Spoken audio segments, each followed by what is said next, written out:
Welcome back to Lighting the Void. I'm your host, Joe Roop. We're live on the Fringe FM. Also live on KTOK Digital Broadcasting. We're live on Spreaker, TalkStream Live, TuneIn, all those places. Don't forget, this is a live show. And you can catch the archives for free anytime you want. Let's bring on our guest, Greg Carlwood. Now, Greg Carlwood grew up in Arnold, Missouri. After spending his school all the way through 11th grade in local Catholic schools, causing a fair amount of trouble along the way. And I believe this is called St. Pius X High School in Festus, Missouri, kicked him out on the first day of his senior year. And he's still bitter about it. Eventually making it to the University of Missouri, Greg studied nothing. He dropped out and wandered in corporate retail management, captivating such notable ships as the Great American Cookies, Sunglass Hut, and Gamestop. Now, knowing this was a low-paying road to nowhere, he started the Higherside Chats in desperation. And you know what? It was a success. And I'll say, you could say that again, actually. The Higherside Chats is an interview-based podcast where Greg Carlwood drinks a little drink, smokes a little smoke, and hosts conversations with the best researchers and authors and experts on the whole host of conspiracy, paranormal, occult, and all of the cool topics we talk about as well. Now, with 5 shows each month, topics include corporate corruption, dissecting the plans of the planet's puppet masters, MK Ultra mind control, alien abductions, the Archon control matrix, alternative history, chaos magic, ancient traditions, underground bases, Atlantis, the Bermuda Triangle, Hollow Earth, secret pacts with non-human entities. Ooh, that's a good one. Off-the-grid living, spirituality, escaping the rat race, transhumanism, psychedelics, fractional reserve banking, and the examination of the plethora of BS spewing from the finely tuned total control machine of the shadowy global elite. You can check out the website at thehighersidechats.com. Greg, thanks for coming on the show, man. It's really awesome to have you here. Wow, man. Yeah, thank you. You know, nobody has incorporated my on-site bio that I wrote up yet. And, when you hear it back, it's a bit aggressive. It is. It's great. Why not? I don't know why anybody hasn't used it. Yeah. It's perfect for your show. Appreciate it, man. Well, thanks for having me. This is going to be fun. Yeah, well, thanks for coming on. You have no idea how big of a fan I am. And that's what my first question I wanted to ask you is, I want to know, man, like this journey that you went on through podcasting, and a lot of us have taken it with you. I got to tell you, I just started this a year ago, and there's sometimes when I think, I'm really into this truth movement. I really want to keep doing this. I don't know how I'm going to survive. This is getting rough. And, someone like you I look up to. Could you give me and other people, some advice about that? Man, I would just say, just keep doing it if you love it. There were a lot of times in the early days where I did feel like nobody was listening, and my shows were coming out pretty sporadically, and I was still trying to find the right voice for the show. So it's a process, but, I would say flex when things don't seem to be working out all that well. Like, I tried to do a roundtable comedy type thing first. I wanted to talk conspiracy with comedians, and it wasn't the format that was working. So I pivoted to interviews, and the first guy I asked was Michael Tessarion, and I didn't even think he would say yes. And the fact that he did, I was like, man, maybe this is the direction to go. So I guess I would say, go the path of least resistance, whatever that happens to be. You'll find it. Yeah, I've gotten to speak to people like John Anthony West and other conspiracy guys like John Lear, and Whitley Strieber, people I never, ever thought I would get to speak to. And, I've had people come up to me, they're like, how did you get them on your show? And I was like, I did a magic spell. No, I just asked them, and they did it. And that's all there was to it. And I think you're right about that. But another subject you talk about, and your viewpoints to me are spot on this, is magic. The occult, right? People are afraid of it. The Illuminati's taking over the world, and don't touch it. Don't mess with it. Don't read about it, because that's the devil. Yet, when you read about this stuff, even Crowley's material, you find that it's all about self-empowerment, and that you are being lied to, and that you're a bigger person than you actually are. And that's the message I've been trying to get across here, but I can't quite get it across the way you do. Well, I mean, yeah, it's like we always have to consider the fact that popular opinions are derived from authorities injecting them into the culture. We know it happens sometimes, so that means we kind of got to hold up all our ideas to the light and see if they're true or if we've just been made to think a certain way. And, you know, my buddy Gordon White, who runs Rune Soup, he's one of my favorite guests, and he's kind of the guy who's taught me more about magic than anyone. And he makes the point that if magic works, then it's a function of nature. It's a function of consciousness. Like, it's a function of our reality. It's something that has to be neutral to a degree. And sure, maybe powerful people with a negative polarity are using it against us all the time, meanwhile telling us it doesn't exist. But that doesn't mean it in of itself is negative or inherently bad. That's religious residue, in my opinion. And so I really do like trying to get at magic from a different perspective. Like, what is this stuff? I actually am really frustrated with the fact that we could have years and years of scientific research and data, but we just don't because of these authorities and them telling us there's no value to it. Meanwhile, who knows what they're doing behind the curtain? So we see all these indications that there is something to it. I've interviewed a few people who are scientists, the rare ones that are studying it, and they've got some crazy results. So it's like we should look at it more open-mindedly instead of buying into the propaganda we've been sold. At least that's how I look at it. Yeah, I've questioned it. I went to it and then backed away from it and then went back into it again. And what I've learned to do, Greg, is compare. Okay, let's compare the sources of information. What are the sources of information that are telling you to stay away from it? And then what are the ones that are telling you about it? And then compare their studies and their intelligence levels. And I got to say, you know, people that wrote in the occult world, especially like Crowley or Israel Regardie or Mathers, some of it's a little rough to read, like Arthur Edward Waite's a little tough to read. But it's awful revealing as far as consciousness goes, you know. And the other people, the other side that tells you to stay away from it, when you say why, it's just bad. And that's all you get. Right.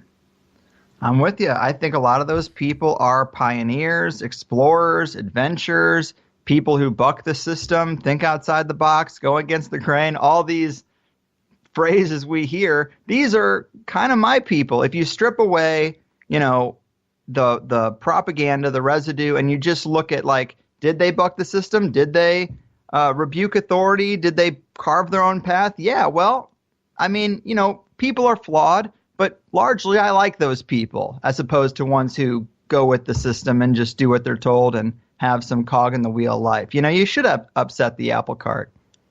Absolutely. You've always been doing that, actually. I got to tell you, I was saying as I was doing the rant, I always do a rant at the beginning of the show, that I honestly don't know how I stumbled on your podcast, but I do know it was one of the first. I was always late to the party with everything. I was even late to the party when it came to podcasting, but yours was one of the first that I started listening to, and I've been listening to ever since. And I think it's because you're 100% authentic, and you're really not, you're not rude, but you're not afraid to say anything, especially how you feel. And I think more of us should do that. We should just stop worrying about what's on our mind or being judged about how we're feeling about something. Mm-hmm. Yeah, man. I mean, to take a line from Dave Chappelle's latest special, he thinks a lot of people have a responsibility right now to speak recklessly because there's a lot of people trying to corral what we're allowed to talk about. And so you need to get out there and push back against that, even if it offends people, just because it's kind of valuable to have free speech. And that has to go with unpopular speech. And I think it's okay to examine some fringe, weird, taboo ideas. And, you know, maybe some of them we do agree with the mainstream narrative. But it's nice to look at something and be like, hey, I heard a lot of people think this about this particular event. Let's explore why they think that. Here's the data points that make a good case for them. Well, here are the data points that you kind of have to fit in there somehow, and so maybe we're left somewhere in the middle. Like, it's okay to examine things. Let the ideas fight themselves out in the ring, and we'll see what wins. So, I mean, I'm not afraid to talk about any perspective that's out there, particularly in the conspiracy world. I don't agree with all of them, but I also try to keep that to the end of the show. As long as it's interesting, I don't have to agree with it. That's my barometer. I try not to censor ideas out, but if I don't think something is all that interesting, then of course, why focus it on a show? But that usually doesn't have anything to do with its offensiveness. Right. No, totally. I'm with you on that. But speaking of let the ideas fight themselves out, this flat earth thing, I'm wondering, and you may disagree with me on this, and that's cool if you do, actually, but I'm wondering why this thing is still in the ring. Yeah, man, it's one of those things that is really tough to shake, because I grew up basically being totally willing to go to the furthest depths of the rabbit hole because there was really nothing that I thought was too taboo. Flat Earth came out and I was like, whoa, this is a new level of weird. And I interviewed some of the top guys on it. I let them make their case. I actually think there are some interesting things I wouldn't have thought about unless I heard it from someone like that.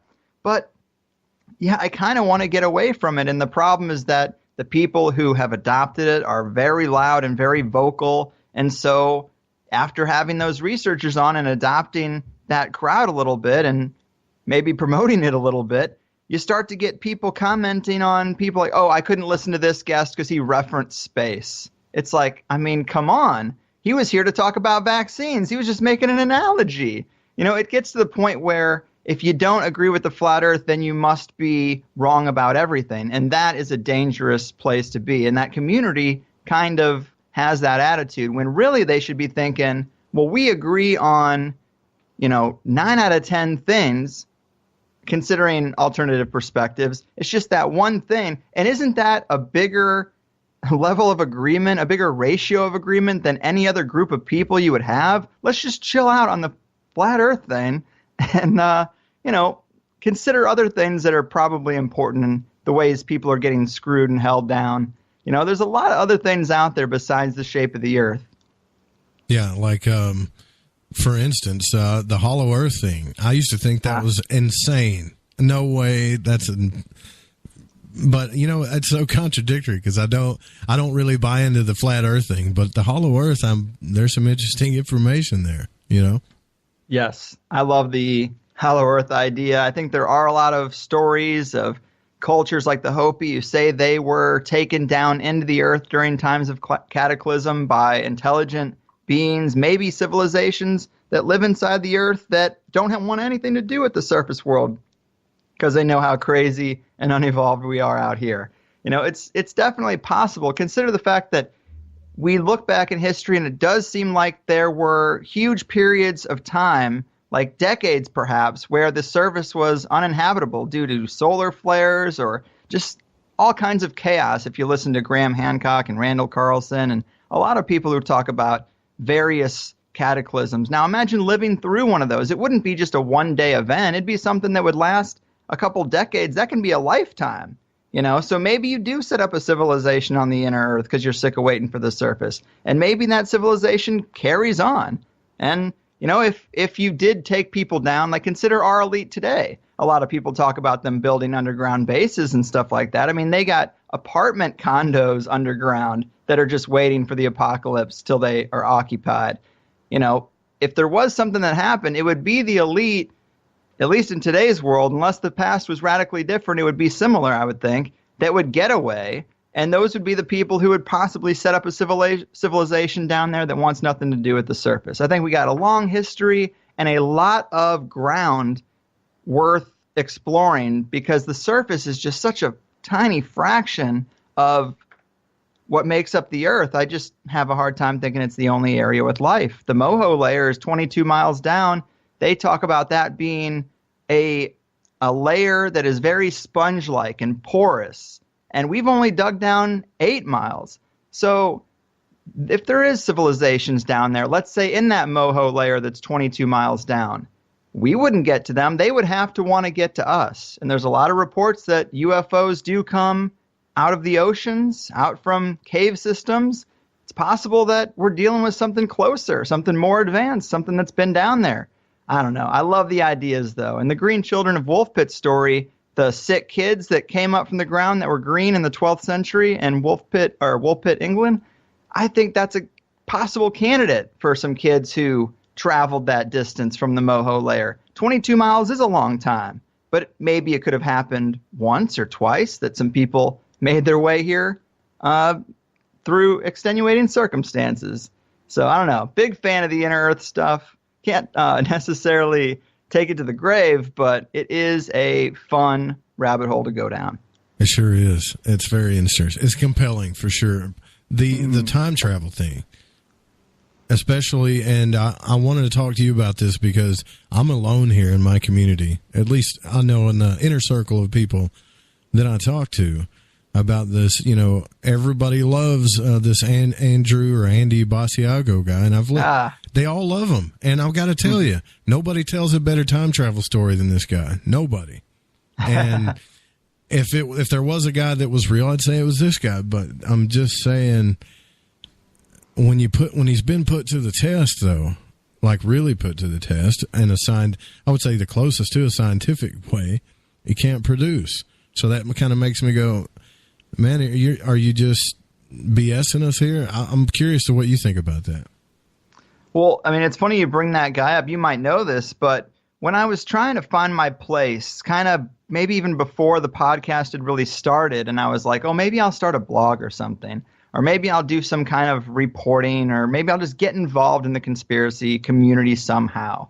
And I actually went to see him speak here in San Diego. And I ended up writing a piece that probably exists out there somewhere still that was really trying to very much channel Hunter S. Thompson and that gonzo approach to reporting. Like, I just got super stoned and went to listen to the conspiracy guy, and I kind of like roasted him a bit in what I wrote up. And I was just trying to be funny for the most part and trying to develop some type of character or tone or way to approach conspiracy stuff that might be new or different. And I might not even be the biggest fan of what I wrote at the time, but I really, it just started such a big conflict with him and his people. But I'm not a big supporter of Basiago. You know, when I saw him live, he went on and on and on about how when he was a kid in the Jump Room to Mars program, he's sitting there with George W. Bush and Obama. And he's like talking about how him and Obama both have been through these portals to Mars. And it's like, okay, dude, well, you're talking about this in your teen years. You know, where were you in the 80s, 90s, and early 2000s saying, hey, this black dude Obama is going to be the first president, the first black president, and, get ready, he's going to come in this year. Like, where were you with that information? How convenient that you only discussed it publicly after he was the president. So, somebody stood up. I might have even I either asked this question or someone asked it before me, but the question was asked, well, it's great that you know who the past two presidents were. We all do.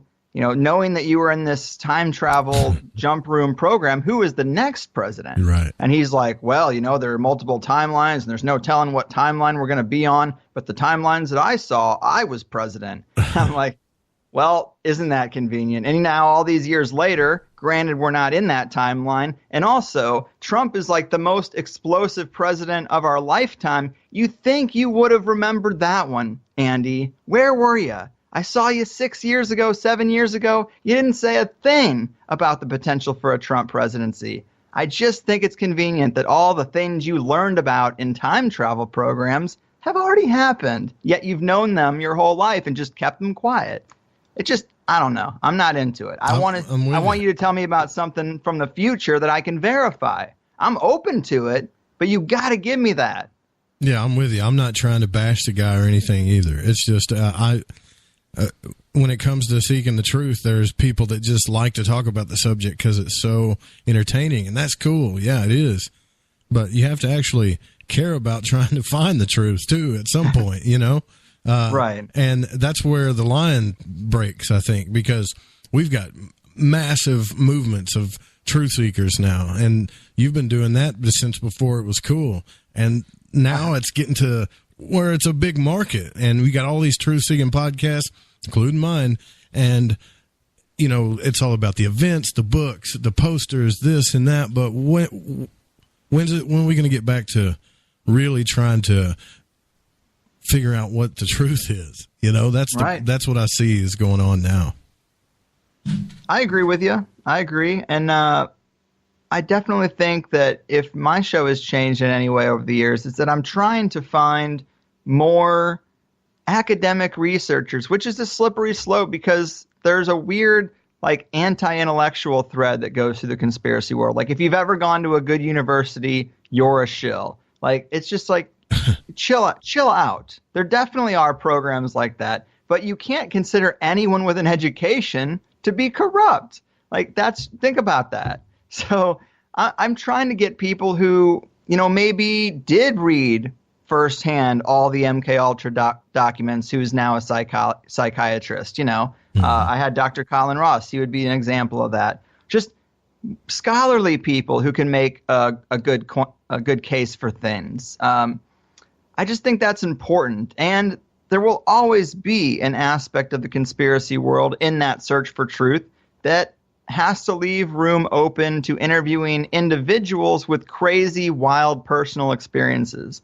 And those can be some of my favorite shows, and they aren't necessarily the same audience that wants to listen to a scholarly academic study of the Bible's origins as a Roman state propaganda book. You know, it's like, it's weird to cast such a wide net, but you got to throw those ones in there every once in a while. You got to throw in a Donald Marshall or an Andy Brissaglio, for Christ's sake. You know, the dude is out there just talking about his crazy personal experience. We know the system's lying to us. We do not know to what degree. So you have to leave the door open for those people. But I guess I've changed the ratio a little bit and maybe dialed it down on some of those shows, because there's plenty of really great research and data to show us, like, no, a lot of this is happening. And when you go to Thanksgiving dinner and your family thinks you're the crazy nut, I want to give you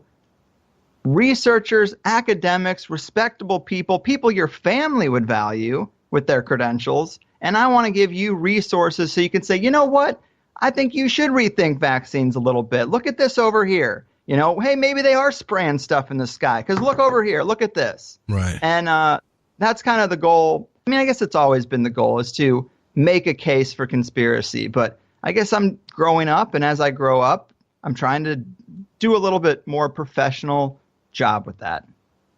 What do you think it is about your show that, you know, and I know this is probably going to be tough to answer, but it sets itself apart from other shows like mine and others that we talk about the same subjects, but you have such a mass following of people, and a lot of my friends are, you know, listen to your show too. There's something about that, something you did, and I'm always trying to figure this out. It's kind of like, why did everybody love Art Bell so much? I've always wondered what he had, and it's just, you know, I think some people were just born to do this stuff. Do you think that's the case with you? I mean, it's possible. I mean, that's a little presumptuous for me to say. You can say it, but I can't say that. No, I mean, I think if you got good quality, if you got a good format, if you're a host who is passionate, who reads these books, I think that's a problem. A lot of people have guests on and they aren't reading their material. They're not familiar enough with them. So, you know, somebody who follows them around, because I used to do that. I used to seek out interviews from a particular person, like a Jim Mars, and I'd learn about shows by looking for his most recent interview.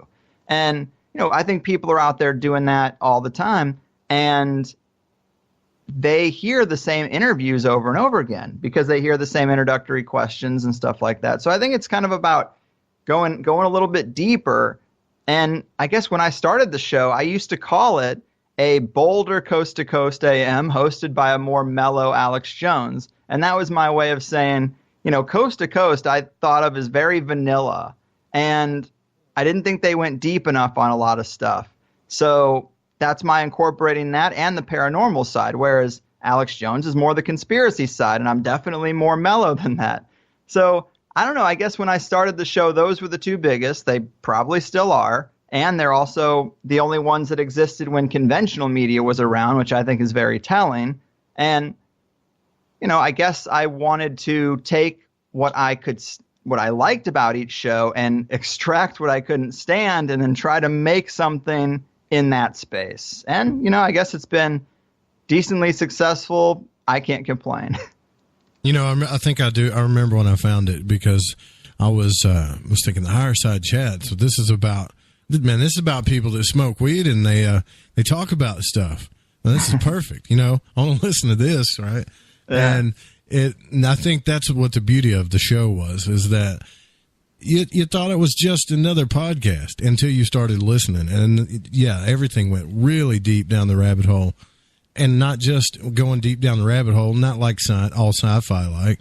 Everything was backed up based on, facts or guests and stuff like that. And I just, was hooked ever since. I got hooked on the Rogan podcast more so back in the day than now. But I still listen to Duncan Trussell quite a bit, which, by the way, he's been on your show. I'm a huge fan of his, too.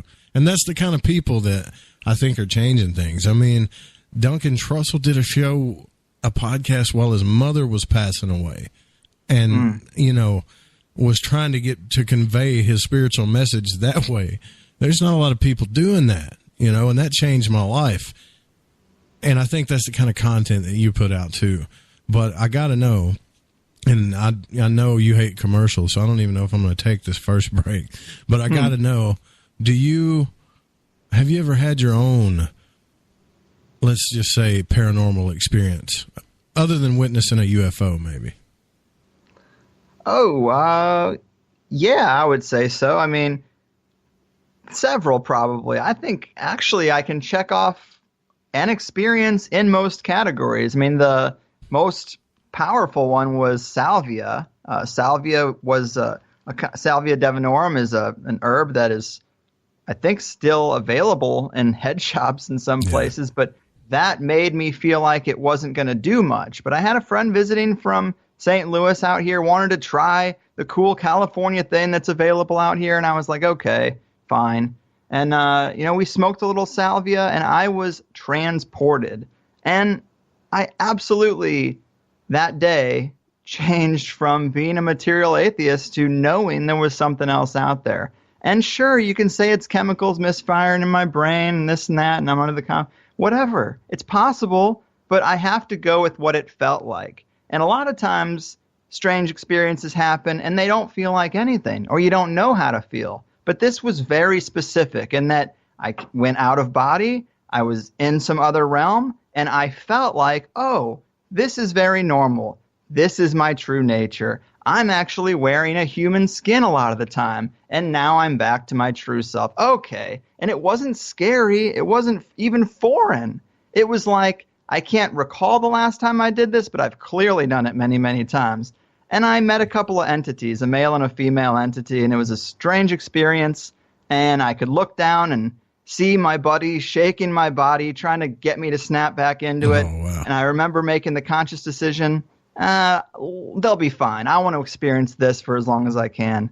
And then sure enough, you end up going back, and I was changed. I was absolutely changed. And I do believe you can get there with meditation, with maybe random DMT dumps in your brain that are, for whatever reason, maybe misfiring. There's a bunch of reasons or ways to get there, but I very much believe there's another realm, at least one, and that drugs will get you out of there. Yeah, for sure. I'm so afraid to try anything anymore because I can't even smoke weed anymore, and I get anxious. So I got some kind of weird thing going on in my head. However, if I was to run across dimethyltryptamine, I would probably do it, just based on what everybody's been telling me. Have you ever tried that? Yeah, I did try it one time. I smoked DMT, and what everybody will tell you is that it's one of the most intense, but also one of the most brief. And it was almost too brief for me to get a whole lot of value out of. Yeah, from my personal experience, I have to recommend people do it the salvia way. Yet, I hear a lot of stories that are not consistent with mine. I hear a lot of people saying that the experience can vary too differently. Some people are very terrorized and traumatized by their salvia experience. And of course, that goes with a lot of compounds. But For me, it was just transformative. I've had other experiences. The one time I've done LSD, I also had some weird mind-to-mind life review with some fixed star in the sky, and cool. It showed me its history of planets and civilizations rising and falling in its mist, and I showed it my history and said, hey, my history probably is pretty dumb to you. And it's like, no, actually, I think the micro scale is quite interesting. I've never had a good meal. I've never done this or that. I've never rolled a roller coaster. And so it's weird to have a star looking at a human's experiences. The grass is always greener. You got your own things going on that are worth hearing about. So it was weird. Cool. No, so those are two things that have happened. That is so cool. Well, what do you think the ancients were doing? I think it's very similar to what I did that night. Right. Yeah. I've had the only UFO experience I've had was a star when I was listening to the Emerald Tablets of Thoth. I had a star spotlight me like a cop would, and I was thinking, why is it doing that? But there was something about that text, I think, that opened something up because I just kept reading it over and over again. Absolutely. Speaking of which, right now and these days, we're trying to talk about everything online, and there's all this mass censorship going on. I think didn't you get taken off YouTube or something for a little bit? Yeah, I'm probably still off YouTube. Basically, they gave me 2 copyright strikes for very, very old shows. One was 3 years old. One was over a year old. Both were specifically on the topic of Sandy Hook. And those were the 2 copyright strikes. And, 3 you're getting completely removed. But for those 2, I've been blocked for 2 weeks. So I haven't been uploading my shows there.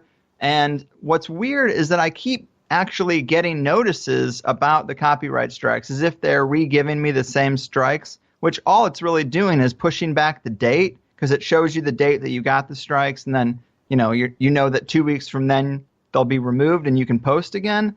But they keep, every 4 days I'll get another message that the same show has been flagged, and it just keeps pushing it back. Maybe it's been 3 weeks now. And it's a pain in the ass. I don't depend on YouTube. I don't really like how some people are I don't either. Kind of using it. The people are using it as martyrdom. I don't know. They're trying to use it as promotional opportunities. I mean, they can do what they want. YouTube is a private company. It is a pain in the ass, and it sucks that I have 50,000 subscribers there that I can't communicate with. All I want to do is be able to say to them, because you can't email them all at one time. Right. I can't upload. So how do I even tell them the show is taken down? That's all I want to do. I want to say, hey, I'm done posting on YouTube. The show's still going strong. Come over to my website. You should have never been on YouTube. I should have never been on YouTube. This is not the place. As soon as Google bought them, we should have known we had to get out of here. But here we are, and now the draconian clampdown is happening, and it's part of the game. We need to stop going to these types of platforms for our information.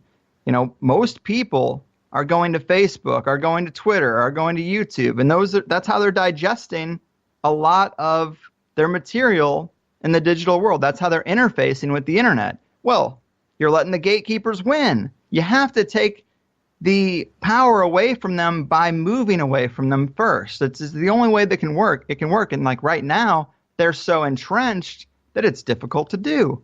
But, it's the world we live in. I'm banned from YouTube. I'll live. Right. Yeah, you'll be fine. Not to mention the crooks that are on there. I had a show I did with some people from a crystal mine, and my beginning rant, I played some of Crowley's old Call to the Ethers, and this company called Orchard Music or whatever, threw a copyright claim on me. And I'm like, what the hell are you talking about? You don't own this. And, and all they're doing is going around and throwing copyright claims on everything, hoping people don't do anything so they can get the money. So I don't focus on it. I know other shows, they got teams, YouTube teams and stuff. I just throw the stuff over there.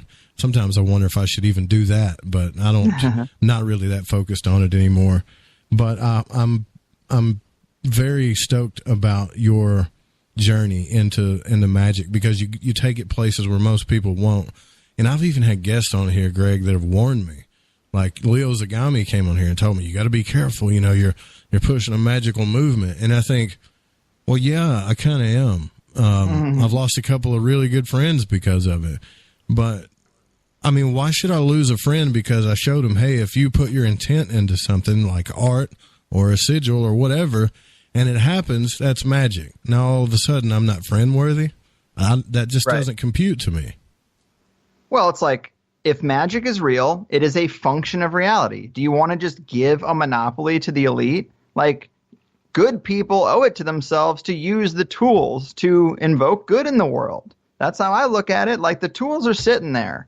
You know, just don't let only the elite use them to manifest negative things. And what is so wrong with, you know, let's take sigil magic, for example, if it works. I do believe that it does. What is so wrong with scribbling down some intention, making a symbol out of it, and then meditating on it and trying to manifest your will? If your will is, you know, I want to be motivated to exercise. I want to eat better. I want to quit smoking. I want to drink less. I'd like a new job. I'd like to find love. Why is that bad? We have the thoughts. Everybody has the thoughts. If you make them into a squiggle and meditate on it, now you're doing something bad?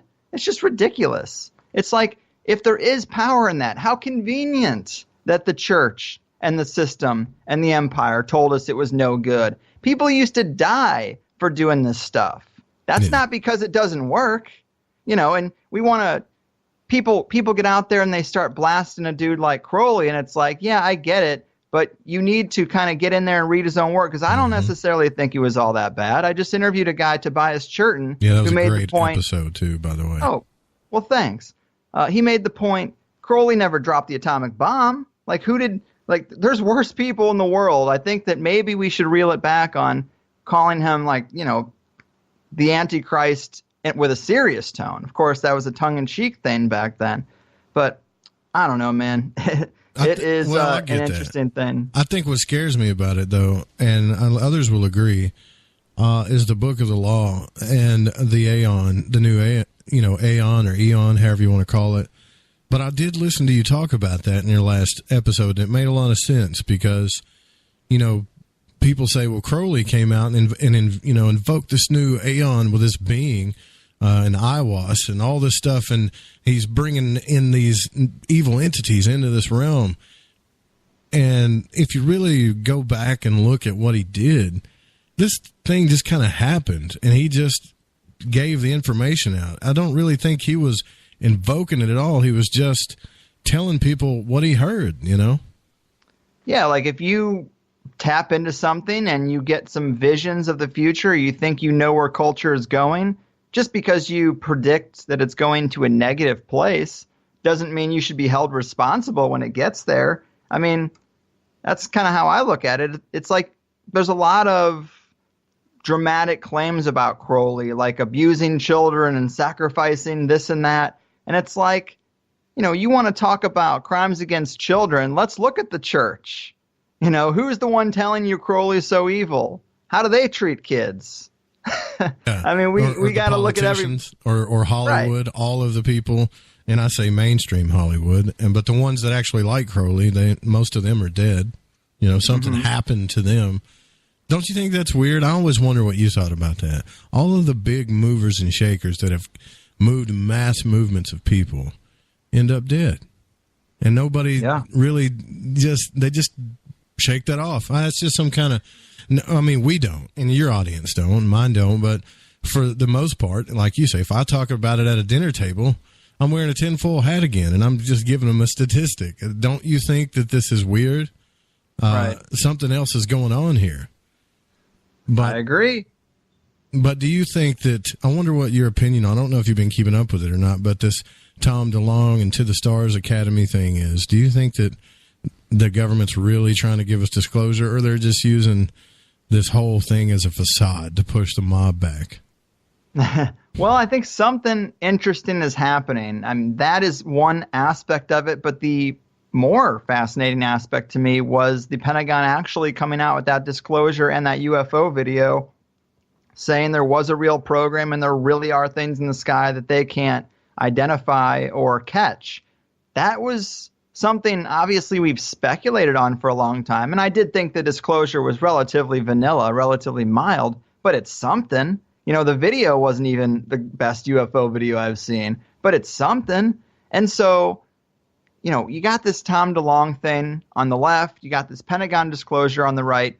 These two things I'm pretty confident were coordinated. And that means somebody is operating in this space, and I don't know if they're well-intentioned. I would probably say they aren't, but they're doing something. There is something moving down there, and I'm very fascinated to see it bubble up. There's a lot of people who connect it to the presidency, the fact that it seems like possibly there's been a changing of the guard, or there is some other faction working here. And it does seem likely because you look at the way the establishment is kind of circled around, but yet he's in his own establishment. I don't think for a second he cares about poor people. We're talking about rich versus rich in games that we don't even understand, if anything. So this whole thing that he's there to help us, I think maybe he's there to usurp old powers, but you don't watch Game of Thrones and think that, everybody's on the side of the people. I mean, it's pretty clear that they don't care about the people. They're just doing their own thing. They're playing on a different level. So I don't know. I'm actually quite fascinated with the fact that there could be something going on, some kind of changing of the guard in some way. But I'm not a big fan of the Tom DeLonge aspect of the disclosure, or really any of. I'm just skeptical of the whole thing. I think we gotta be, but it is nice to see something as opposed to nothing. I think people don't take it serious enough. I think people don't take a lot of things serious enough. Well, you were on the Comedy Central network, and you were trying to tell these guys on there. And I mean, obviously, it's a comedy channel, and it was great, to talk about it and laugh about it. And I think you've been on with Sam Tripoli too, right? And it's really cool to hear everybody just give their info about this stuff. But you made a point that I think kind of got washed over. It's like, look, everybody wants to talk about the paranormal and spirits and all this stuff. Well, there are other people telling you that they've talked to spirits and they're showing you how. So why aren't you trying that? And everybody's like, yeah, well, I don't know. Have you ever tried to do that? You don't, or if you're comfortable in answering. Yeah, I'll answer anything. I don't care. Yeah, a little bit.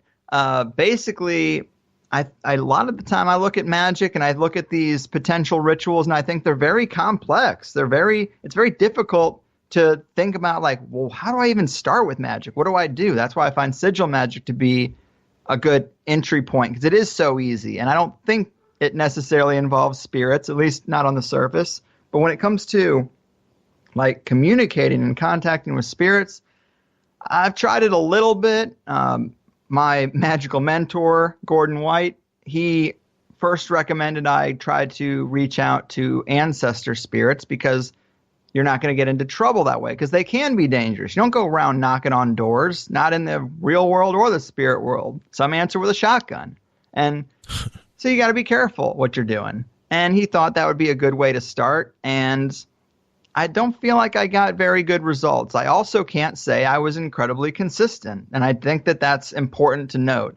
And my next real attempt at a full-blown ritual was from taking his course on runesoup.com. He now teaches magic courses, and man, I'm so impressed with the academic quality of these magic courses. I don't think anything exists like them. I'm not trying to blow too much smoke at the guy, but they're pretty great. And his grimoire course is really a history lesson on grimoires. And you get so deep into it and you realize how much material really is there.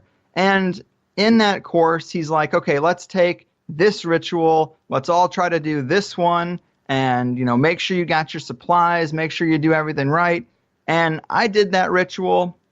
It didn't go great. But what I learned is that it's very difficult to do that kind of stuff. Imagine you want to just start doing chemistry in your backyard tomorrow. Think about all the things you have to get to be ready for that, because this is like a science. You've got to get certain supplies. You've got to learn certain words that aren't in English. You've got to have all the right conditions. And even still, in some of these reports, they say that they did the rituals all night long for multiple nights before something would manifest. Are you going to do that? Are you going to sit there in your backyard from dawn to sunrise chanting these words around this circle to make something manifest? Probably not. But there are plenty of reports that say if you do that, you will speak to someone. In that instance, it was Bertro, the treasure spirit I was trying to summon and communicate with. I had my dragon statue. I had all the components necessary. I had my knife to draw around the circle.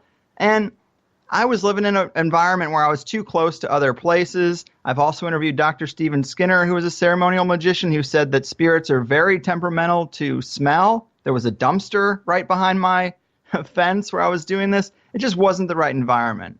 But the point is, if you read these grimoires and you take them to have any kind of validity, and I do, because authorities put a lot of energy into suppressing and killing the people who were doing this. You know, they burnt down the Library of Alexandria, accident or not, coincidentally, the place where a lot of magical grimoires were stored. And so I think there's something to it. A lot of these people through history didn't die for no reason. The church wasn't angry at this for no reason. And I think we owe it to the people of the past and to our own freedom to get this stuff, dig it up from the basement, try it out. It's not all negative. Some of these entities people communicate with seem to be just fine. I imagine spirits to be just like people. There's some of us that are great, some of us aren't so great. Why wouldn't spirits just be exactly the same? But I think there's something there, and I think people shouldn't say there isn't until they're willing to really go the full 9 on those grimoires. Yeah, I agree with you, and I'm glad you said that, because I've always wanted to say that, and I had to get you to come on here to say it, and that's sad, man. I shouldn't be that way. I really shouldn't. I think I worry about too much stuff, and I'm glad that you're on here talking to us, and I think we need to take just one break here in just a second, because I know some of you guys got questions. The show goes by really fast, but another question I wanted to ask you before we do that is there anybody right now besides Rune Soup, obviously, which is an awesome podcast? I love that one too, and I hope he would come on the show as well. That'd be great. But is there anybody else that you think that we should be looking at out there and listening to? Well, I like Chris Knowles. I think he's found a lot of strange connections. I like Joseph Farrell.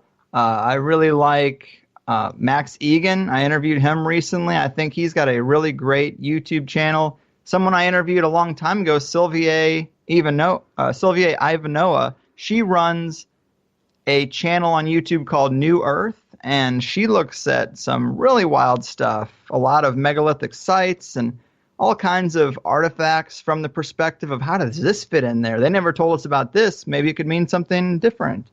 Michael Joseph, he has a great esoteric occult sciences series on YouTube. I think if you're interested in astrology, Austin Coppock, a lot of interesting people out there. It really just depends on if you want to go on the magic side, the conspiracy side, or the paranormal side. Matt Landman, he's doing great stuff on geoengineering.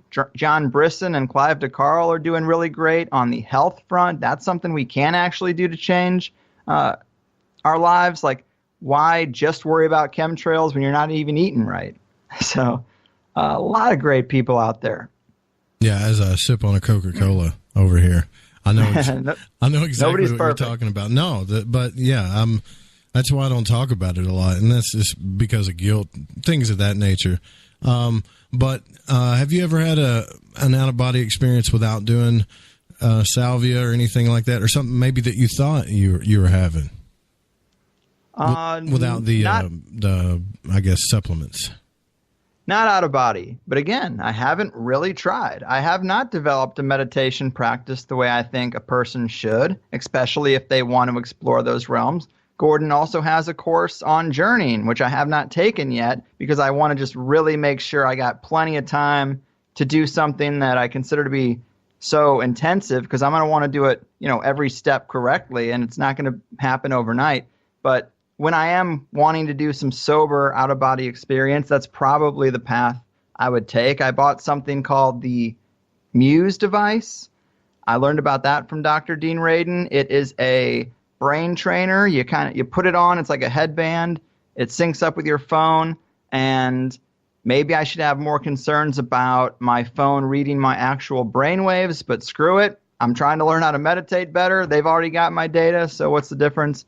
And it puts you in the right zone, or when you get into the right zone, what you're listening to is weather, and the weather gets calmer versus stormier when you're getting distracted and drifting away. And then when you're really in the zone, they have birds chirp. And so the goal is to just kind of retrain your brain to meditate and get into those useful states that you might not get into all that much in sober reality. And the 9-to-5 Rockefeller Rothschild debt-based system of rule, they kind of weed that out of there. So it's going to take some work to get back to it, but it's on my agenda. And, I struggle. I struggle to break old habits and develop new ones, just like the Coke habit you're having. These things are designed to be addictive, and they are. That is, by the way. Right. That's our whole culture.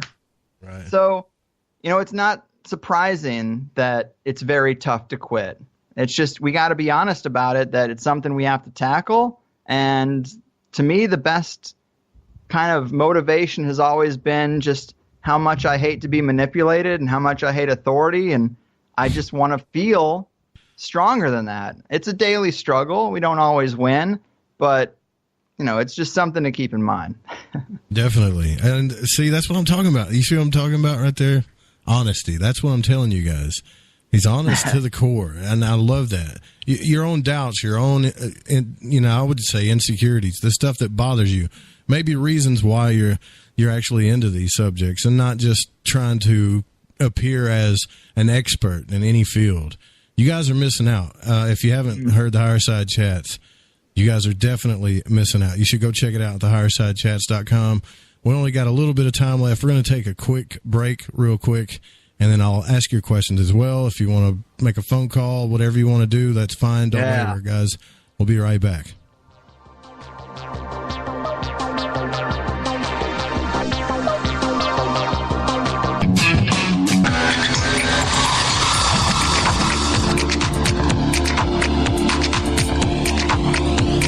Welcome back to Lighting the Void. I'm your host, Joe Root. Don't forget, tomorrow night, Eric TC, the Wandering Polymath, will be on. We'll be discussing dream exploration. And Saturday, I will be over with the Spaced Out Radio crew on Spaced Out Saturday. A little bit longer form talk show. We're going to be there with the Grimerica podcast. Those guys are really cool. So make sure to check that out, too, if you like hanging out with me.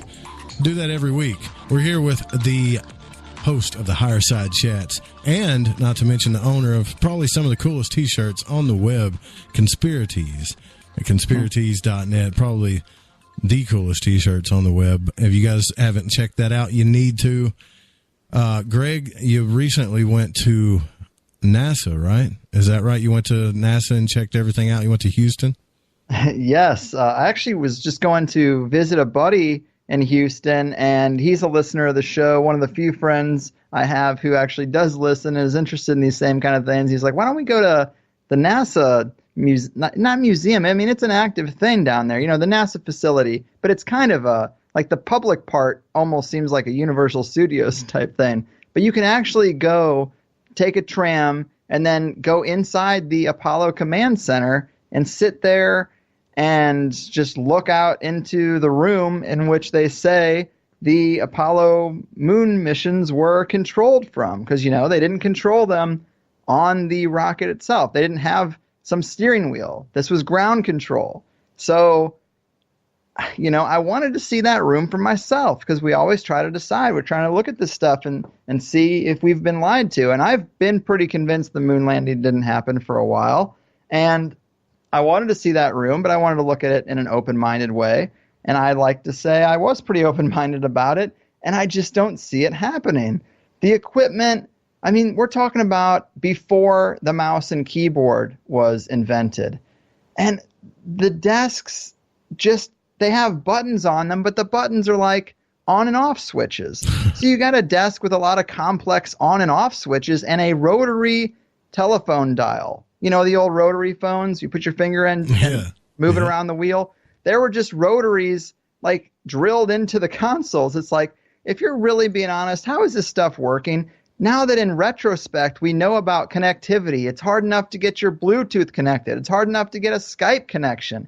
We think that back in that day, they were connected enough to the lunar module, the whole apparatus, to not lose signal, to not like, oh, we lost signal from the ground control center, we're veering off away from the moon. No, it's ridiculous. And sitting in that room, I was more convinced that equipment is not going to do it. In fact, it was interesting because they had many different consoles, like 8 of them. The biggest of the desks was the PR desk, and the tour guide, I'll never forget this line. He was like, well, the truth is they only needed 2 of these consoles to actually control for the moon missions. That's a testament to the technology and the programming. I was like, yeah, that's a testament to the programming, all right.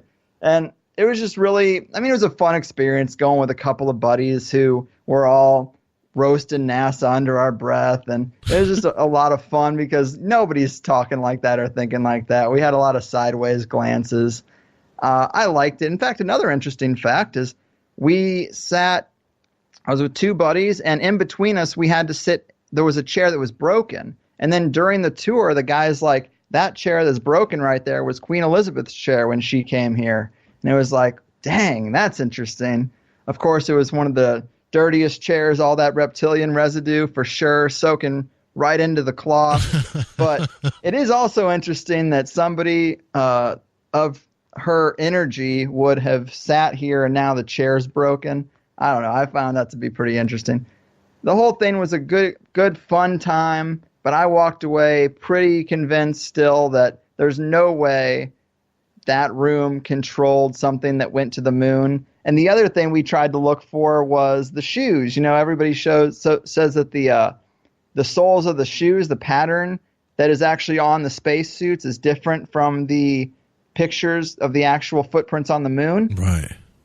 A lot of people have said that's photoshopped, and I was like, well, we should be able to figure it out here. Well, we went around that place, and every single suit that actually says on the plaque, this went to the moon, because there's a lot of prototypes in there, but the ones that say this was on the moon, all of them are like in a standing position with their feet so on the ground that you cannot see the soles of the shoe. And even the photos of the people on the moon, they had them angled so you couldn't see the shoes. I can't say that was intentional, but it was interesting that was some piece of evidence we were looking for. Maybe it got out on the internet and they changed the way their suits are displayed. Who knows? But I'm not convinced that moon landing happened, especially given what we know about technology and connectivity today. Doesn't add up to me.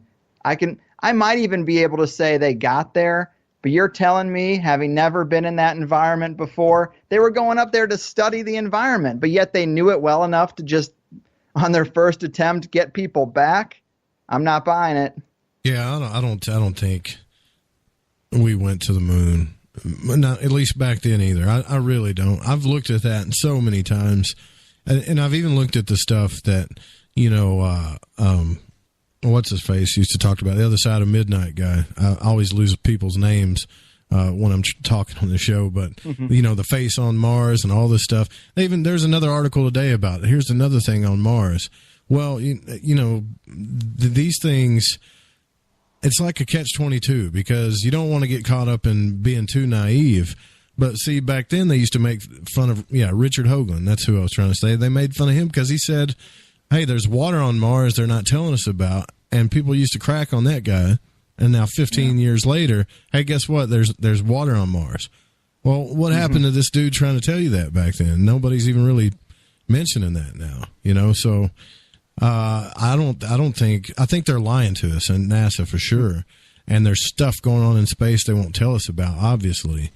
But I'm still kind of hesitant about things like the super space program that, you know, Andy Basiago's talking about, or, I mean, I got to admit, even some races that people talk about, avians and reptilians, I just don't know, you know? It just, maybe because it's just so whacked out, I don't want to believe it. I don't know.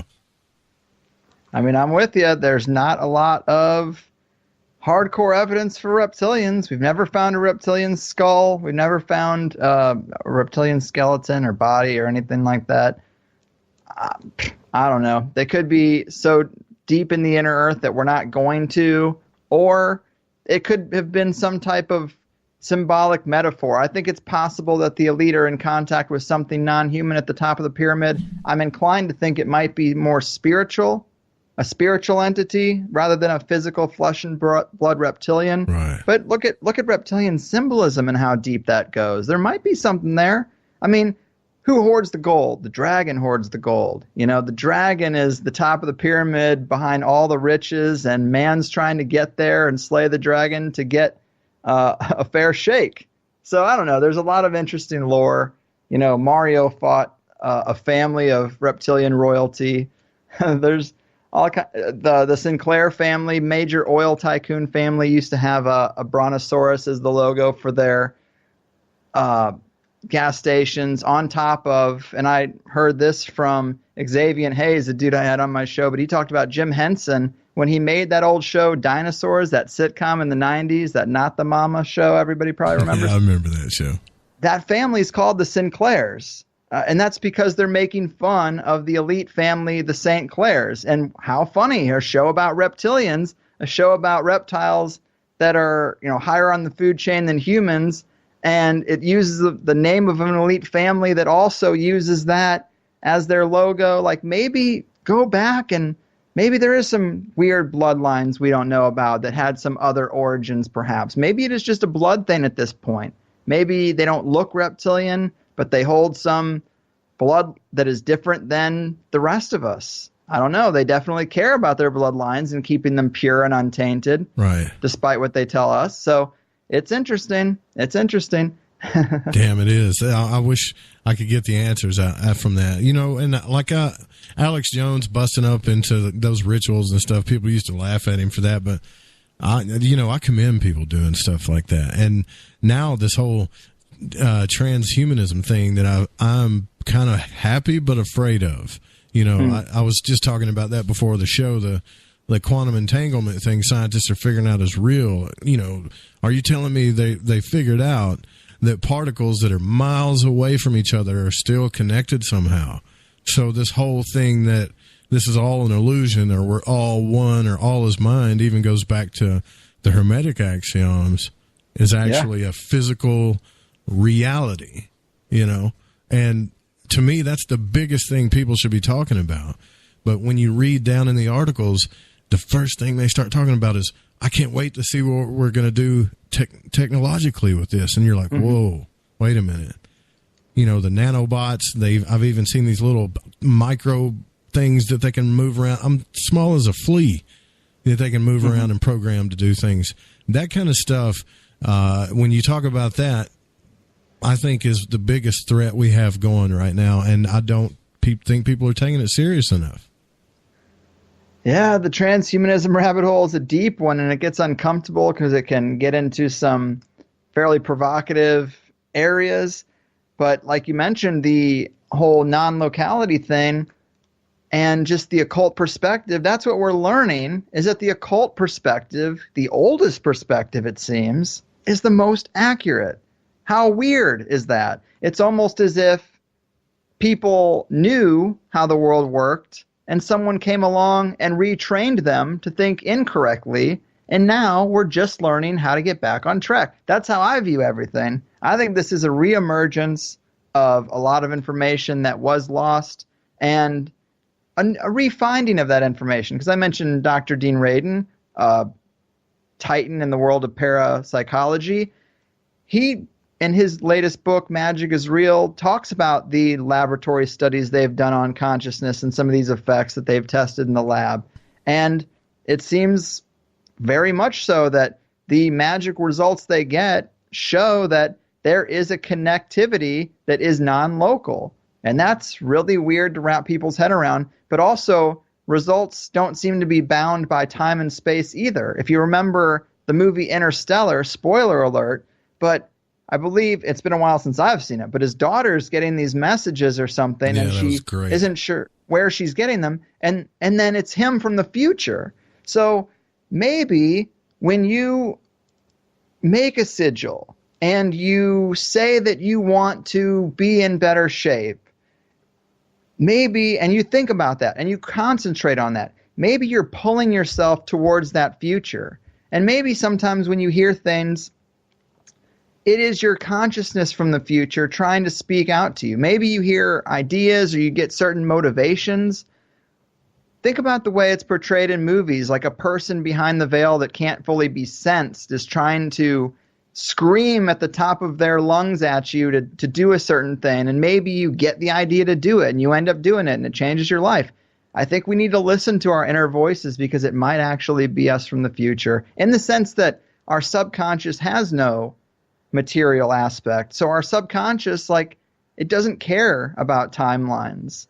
I think that's kind of the weird aspect of magic that makes it kind of hard to wrap your head around, but the data is there to support both non-locality and not adhering to time-space rules. And, you know, something, it's actually weird because I hate Neil deGrasse Tyson, but something he said to describe the conventional universe, which I actually really like to describe what we're learning about the unconventional one, is that the universe is under no obligation to make sense to you. And I do agree. It's up to us to just look at what the universe is showing us in the material and the data and the studying that we do and say, okay, that's how it is. You know, regardless of what I think, it does seem like magic and intention can travel back in time, and maybe we need to focus on that. And I think a lot of people waste time in much less productive ways than trying sigil magic. Yeah, that's for sure. I think you're totally spot on about that. But there's a comment here in the chat. By the way, if you want to take a chance at calling and talk to Greg, the number's 501-777-5631. Like I was telling you earlier, sometimes people call, sometimes they don't. But I don't know how many chances you're going to get at this. So if you want to do it, I would do it now. I don't know. I love live phone calls, man. It is my big kind of regret about never having a live program, is that live interaction. So I really do hope someone calls and brings the weird. So yeah, there's a comment in the chat room that says, if you're going to talk about space flight, then get educated. I don't know if he's talking about me. He's probably talking about me. Probably talking about me. But yeah. I don't know how educated we can be when a lot of the stuff they're saying don't make sense. You know, like the Van Allen belt, for one, right? Well, just go and watch the press conference they did after returning from the moon. They're ashamed. It's as if they trained for something very hard and very long, and then somebody took them in a back room and said, look, guys, we're not going to be able to get you there. We're going to need you to go out here on this press conference tomorrow and say that you did, though. And they look like people who are told to lie. They're all shifty. They don't seem proud. If I came back from the moon landing, you think I would definitely be out there spouting off about this, that, and the other. I got a phone call here from unknown caller. Oh boy. Who are we speaking with? Hello, you might want to turn your radio down because you're getting a feedback. You hear that? Sir.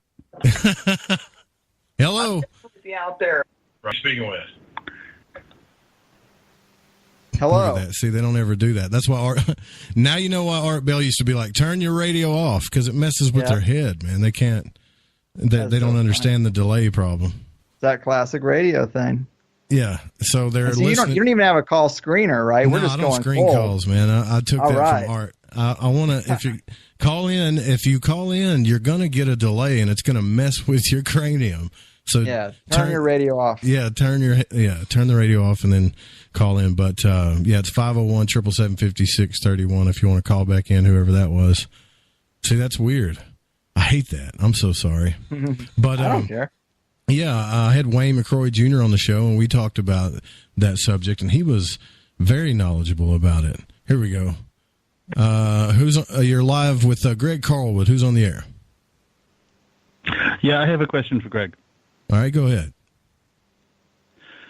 Greg, do you think you mentioned me 2 or 3 times because you were feeling a little bit guilty about not mentioning me in the last podcast episode? Hey, it's Gordon White, people. Hey, what's up, Gordon? Yeah. Yes, my guilt meter is through the roof. I'm money to drag Greg from across the ocean. Well, I'm a big fan of yours, too. I think a lot of us are.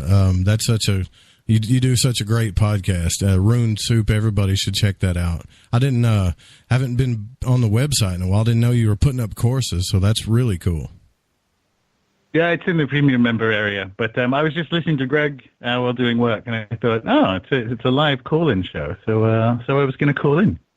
Yeah. Well, man, I'm bumbling through magic talk. I mean, anything to add on the magic front? I think you're nailing it. I think it's. I think recommending Dr. Radin's book for people who are out there listening is a really good place to start. Can I ask you a question while I have you here, though? Yeah, sure. Honestly, I'm just doing my afternoon, and I thought, I'll ring up Greg. Well, that's really cool. I appreciate it. And I'm sure Greg does, too. But I had Frater Sean, I keep saying his name wrong, but I had him on, and he wrote Stone and Circle and really a couple of good books. He talks about when he invoked spirits that he would actually invoke them into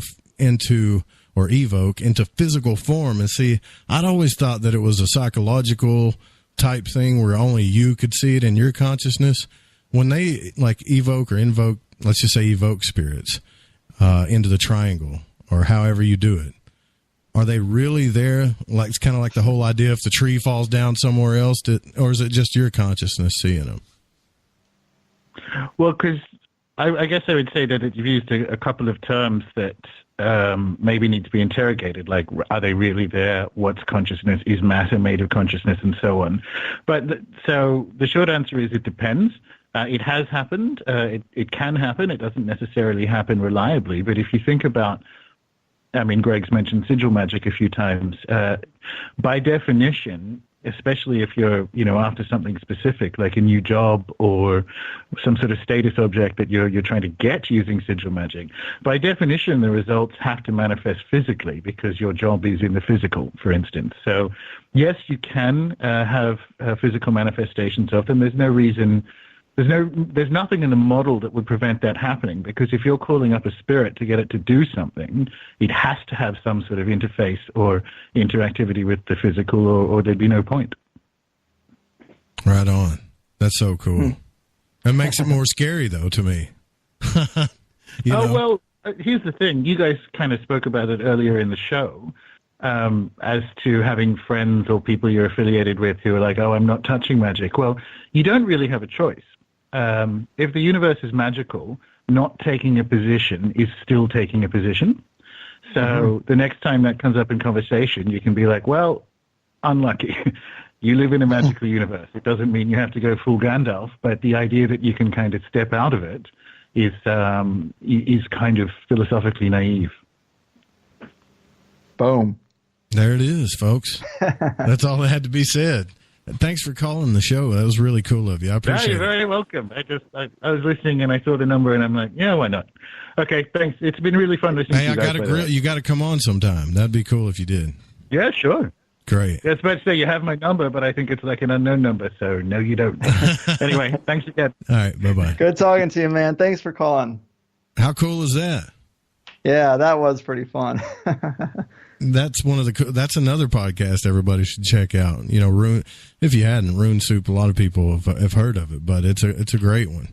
This turned into a hell of an episode, man. A lot of people would like to get me and Gordon on at the same time. Yeah, we ought to do that one time and have people call in. And if you do unscreened calls, though, I got to tell you, I'm not going to lie. When I seen that unknown number, my finger's on the hang up button because you don't know.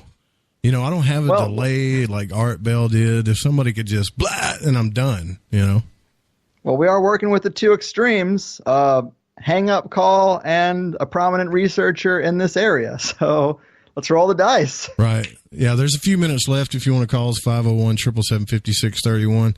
Where do you want to take the show from here? What do you got coming up next? Or can you talk about that?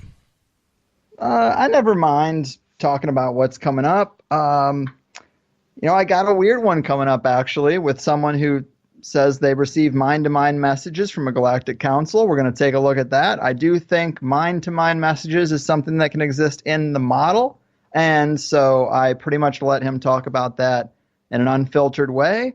And even if you think the story is untrue, it's interesting that it would be seeded in the alternative culture regardless. So I think there's many different perspectives you can take and still be interested in that conversation. I mentioned the Green Children of Woolpit earlier. I am a huge fan of that story. A guy, Duncan Lunan, actually wrote like a 500-page book about that story, and he tracks the kids, because the girl apparently lived, and then she lived with the people there in England, and she has a lineage of her own. He followed her descendants all the way down to the modern day. He gets into the lords and the bishops in the neighboring area and just the people who are involved. He thinks it's different than an inner Earth story. He thinks these kids might have been from space or part of a weird ET abduction program that also included members of the elite of that day and a certain knowledge that something was going to happen or kids might show up. It's a different take, but I'm just really fascinated with doing that interview because I really love the deep dives into something that we really only hear little slivers of. You know, people have presented the Green Children of Woolpit story before, and it's usually a 5-line story. You know the cliff notes of it, the bullet points. But to be able to talk to a guy for 2 hours about that story, even if he has a different conclusion, even if it doesn't support the inner Earth hypothesis, I still think that's going to be a lot of fun. That's coming. Chris Knowles is coming back. Mark Passio's coming on. A lot of interesting people for sure. And, you know, just doing the thing. Doing your thing, man. And, you know, I don't know where I would be without THC, to be honest with you. Because it is really, it's one of those, man, if it's one of those I'll tell you guys like this. If it's one of those podcasts where, let's say you're having a day where you've really been into some information and you're out by yourself and you're trying to talk to your friends and your family or whoever about all of this new information you found out in the conspiracy world or truth-seeking world, and you're getting those looks, you know. All you got to do is get in your car or whatever and turn on the Higherside Chats, and it'll change everything. It'll change the day. It'll change the whole thing because now, you know, there's so many of us out there doing this and understanding where you're coming from. And how can people find you on the web other than the website? Sure. Well, yeah, the website, the Higherside Chats, of course. No longer YouTube. I'm on Twitter. I'm on Facebook. I'm very much less active than I used to be on there outside of just posting shows because I don't want to sit in front of a screen all day, unfortunately.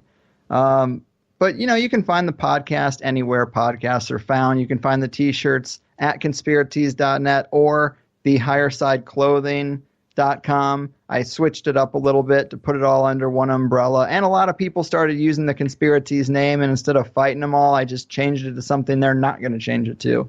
So I could just keep doing my thing.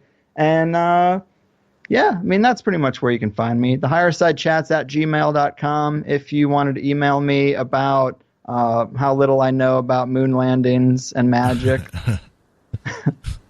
Well, I don't know that a lot about moon landings, but it's the questions that are important, and I think that it's been a really cool conversation, and to be able to talk to you, other than just hear you, but to be able to actually banter back and forth with you.